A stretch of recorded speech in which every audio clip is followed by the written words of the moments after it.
ஆண்டவராகிய இயேசு கிறிஸ்துவின் நாமத்தில் உங்கள் ஒவ்வொருவரையும் அன்போடு வாழ்த்துகிறேன்.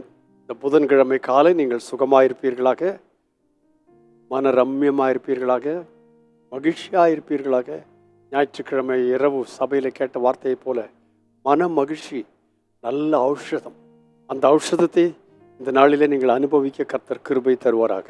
எஸ்ஐயாவின் புஸ்தகம் 26ஆம் அதிகாரத்தின் 3ஆம் வசனம் நாம் அடிக்கடி தியானித்திருக்கிற ஒரு வேத பகுதி. அங்கே சொல்லுகிறது என்னவென்று கேட்டால், உம்மை உறுதியாய் பற்றி கொண்ட மனதையுடையவன் உம்மையே நம்பியிருக்கிறபடியால் நீர் அவனை பூரண சமாதானத்தோட காத்துக்கொள்வீர். பூரண சமாதானத்தோட காத்துக்கொள்வார் என்கிற வார்த்தையை கேட்ட உடனே மனசுக்கு அவ்வளோ ஆறுதலா இருக்கு, தேர்தலா இருக்கு. சமாதானம் இல்லாத உலகத்தில் ஆண்டவர் நல்ல நம்மளை சமாதானத்தோட காத்துக்கொள்ள போகிறார். அதற்கு அவர் வல்லமை உள்ளவர் என்கிறது நமக்கு தெரிகிறது. ஆனால் அந்த பூரணமான சமாதானத்தை நாம் அடைந்து அதில் காத்து கொள்ளப்பட வேண்டுமானால் 2 காரியங்கள் சொல்லியிருக்கு. என்னென்று கேட்டால், உம்மை உறுதியாய் பற்றி கொண்டிருக்கிற மனுஷன், அவரை கெட்டியா பிடிச்சுக்கணும். இந்த வெள்ளப்பெருக்கங்கள்ல தண்ணிக்குள்ள மாட்டிக்கிட்டவங்களுக்கு ஹெலிகாப்டர்லேருந்து கீழே கயிறை போடுவார்கள். சொல்லுவாங்க, கெட்டியா பிடிச்சுக்கோ, கொஞ்சம் கை தவறி போச்சுன்னா திரும்ப கீழே விழுந்துட வேண்டியதான். ஆண்டவரை உறுதியா பிடிச்சுக்கணும். உம்மை உறுதியாய் பற்றி கொண்டவன், அந்த பற்றி கொண்டவன் ஏன் அப்படி பற்றி கொண்டான்ங்கிறது அடுத்த வார்த்தை.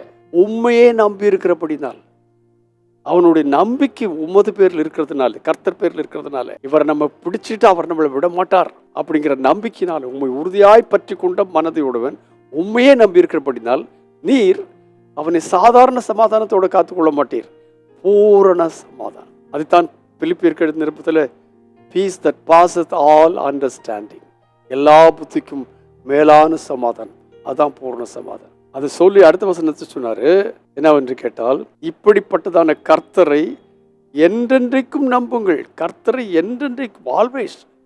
ஏதோ தேவைக்கு வந்து மருந்து கடை மாதிரி இல்லை, அவர் மளிகை கடை மாதிரி இல்லை, தேவைக்கு போய் எதையாலும் வாங்கிட்டு வர்றது. என்றென்றைக்கும் நம்புங்கள், கர்த்தரை என்றென்றைக்கும் நம்புங்கள். கர்த்தராகிய யெகோவா நித்திய கண்மலையா இருக்கிறார். என்று கேட்டால் அவர் அசைக்கப்பட முடியாதவர், நித்தியமான கண்மலை. அந்த கண்மலையின் மேலே இருக்கும்போது சறுக்கி கீழே விழ மாட்டோம். நித்திய கண்மலை, என்றைக்கும் அவரை நம்புங்கள். சங்கீதக்காரன் சொன்ன, நீரே என் நம்பிக்கை என்று சொல்லி இந்த காலை வேளையில கர்த்தரை உறுதியாய் பற்றி கொண்ட மனதையுடையவர்களாக இருந்து அவரையே நம்பிக்கையாய் கொண்டிருந்து பூரண சமாதானத்தை இந்த நாளிலே அனுபவிக்க கர்த்தர் கிருபை தருவாராக. சாயங்காலம் 6:45 மணிக்கு சபையில் வேத பாட வகுப்பு இருக்கிறது. தக்க சமயத்தில் கடந்து வாருங்கள்.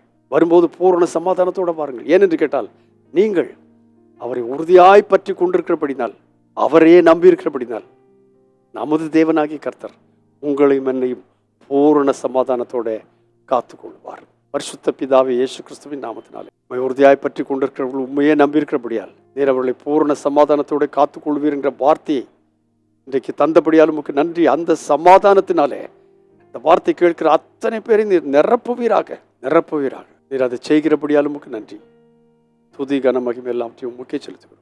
ஞாயிற்றுக்கிழமை நாங்கள் கேட்டது போல கிருபையும் சமாதானமும் உமது பிள்ளைகளுக்கு பெருக கடவுது.